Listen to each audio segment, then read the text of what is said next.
Rap City, welcome back to the basement. Big Tig, Tupac's mom, AFENI Shakur. We're talking about the man, his poetry, the book, and the CD. Did you always know? Did you know Tupac to write poetry? We all knew he wrote lyrics. Oh, absolutely. Did he always share that with you? Absolutely, absolutely.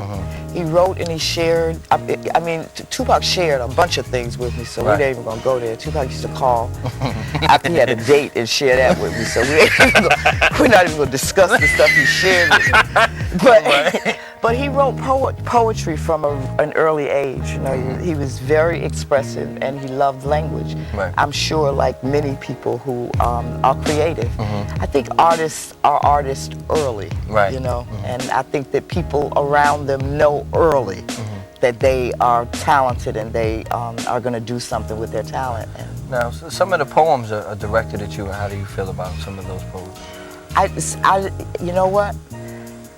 Tupac was and is my son. Right. And my desire for my son is that he would express totally all of his emotions. Right. And so what I am grateful for is that he had the opportunity to express his intense anger at my behavior with drugs. Right. That's important. As a recovering person, right, it's important to me because it helps me to move along with my own life. But I think as the child of someone who was abusing drugs, right, it was important for him to be able to express his anger about that. That's on the one hand with his poetry about me. There's some poetry that's also, you know, kind of praiseworthy of me. But I think that the most important poetry that he wrote about me was the poems that expressed his displeasure. Right. Because those are to me, they are just the healthiest outpouring from him. So. Okay.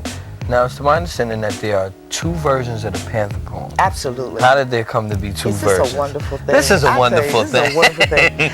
I just love these artists because they're so bright.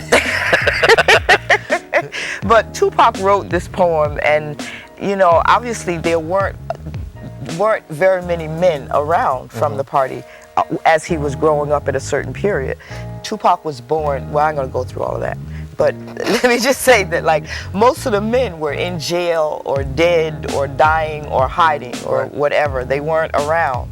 And I think that Tupac wrote this poem out of frustration around those issues and watching his mom. But anyway, one of the producers of this album, the executive producers, is Jamal Josephs, who was one of my co-defendants.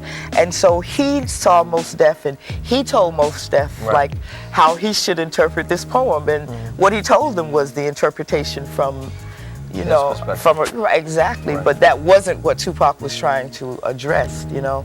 And so when I heard the first version, I loved it, but I knew it was like a little off point.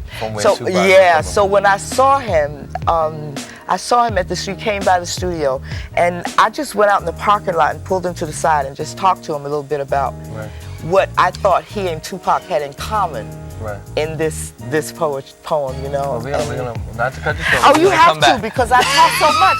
You have to. We're gonna it's not come your back. fault. Y'all watch a Tupac video. We live in the basement with AFENI Shakur. Holla back.